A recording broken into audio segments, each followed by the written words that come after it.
వింటున్నారు కాకినాడ నుంచి విశాలాక్షి గారు.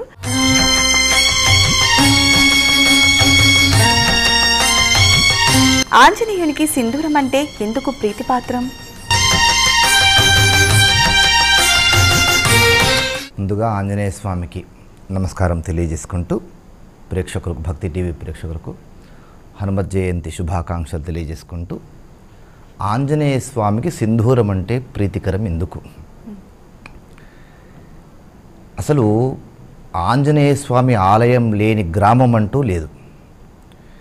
కాశ్మీర్ నుంచి కన్యాకుమారి వరకు ఆయన సప్త చిరంజీవులలో ఒకరు, ఇప్పటికీ ఉన్నటువంటి వారు. ప్రతి ఒక్కరికి కూడా, చిన్నపిల్లల దగ్గర నుంచి పెద్దవారికి కూడా ఆంజనేయ స్వామి అంటే అపారమైనటువంటి నమ్మకము, భక్తి, విశ్వాసం. అలాంటి ఆంజనేయ స్వామికి భక్తులు తమకు తోచిన రీతిగా ఆరాధన చేస్తూ ఉంటారు. అందులో విశిష్టమైనటువంటి పాత్ర పోషించినటువంటిది సింధూర లేపనం. సింధూరమును ధరించడం వలన ఆయుష్ అధికమవుతుంది అని చెప్తుంది శాస్త్రం. సింధూర లేపనం ఆంజనేయ స్వామికి అలమదించడం వలన ఎవరైతే భక్తులు స్వామికి సింధూరం సమర్పిస్తారో వారికి జాతకపరమైనటువంటి ఏలినాడు శని సంబంధమైన దోషాలు పోతాయనేటువంటిది ప్రతీతి. ఆ కారణం చేత భక్తులందరూ కూడా ఆంజనేయ స్వామికి సింధూర లేపనము శని మంగళవారాల్లో ఆచరిస్తూ ఉంటారు. ఎందుకు సింధూరమే స్వామికి పెట్టాలి, మరొక పదార్థం ఏదైనా పెట్టొచ్చుగా, ఈ సందేహం చాలామందిలో ఉంటుంది. దీనికి మనకు రామాయణంలో ఒక చిన్న కథ కనబడుతుంది. ఒక సందర్భంలో, అంటే పూర్తిగా ఈ రామరావణ యుద్ధము అంతా ముగిసి మళ్ళీ సీతారాముల వారు అయోధ్యకు వచ్చి అయోధ్య నగరాన్ని పాలిస్తున్నటువంటి సమయంలో సీతమ్మ వారును చూచినటువంటి హనుమ ఆమె పాపిట్లో సింధూరంను గమనిస్తాడు. సాధారణంగా ప్రతి ముత్తైదువ స్త్రీ, వివాహమైనటువంటి ముత్తైదువ స్త్రీ పాపిట్లో సింధూరం ధరించాలి, అక్కడ లక్ష్మీదేవి ఉంటుంది అని శాస్త్రం చెప్తుంది. లక్ష్మీదేవి 5 స్థానాల్లో ఉంటుంది, అందులో ఒక స్థానము పాపిట, స్త్రీ పాపిట.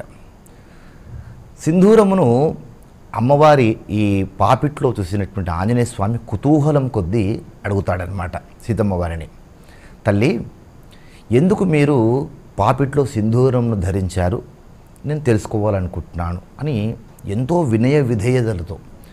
ఆంజనేయ స్వామి అంటేనే అలాంటి లక్షణాలకు ఆయన పెట్టినటువంటి పేరు. ఎప్పుడు ఏ రకంగా ఎవరితో ఏ విధంగా వ్యవహరించాలో ఆ విధంగా వ్యవహరించేటువంటి వాడు. ఎంతో గౌరవంగా, మా పుత్రవాత్సల్యంతో సీతమ్మ తల్లిని అలా తల్లి అని సంబోధిస్తూ, నేను తెలుసుకోవాలనుకుంటున్నానమ్మా అంటాడు. అప్పుడు సీతమ్మ వారు చెప్తుందన్నమాట, నాయన, స్త్రీ, వివాహమైనటువంటి స్త్రీ తన పాపిట్లో సింధూరమును ధరించడం వలన తన భర్తకు ఆయుష్ అధికమవుతుంది కనుక ఎలాంటి గండములు లేకుండా ఆయుష్, సంపూర్ణమైనటువంటి ఆయుష్ ఉండడం కోసము ఇలా సింధూరమును ధరించాను అని చెప్తోంది.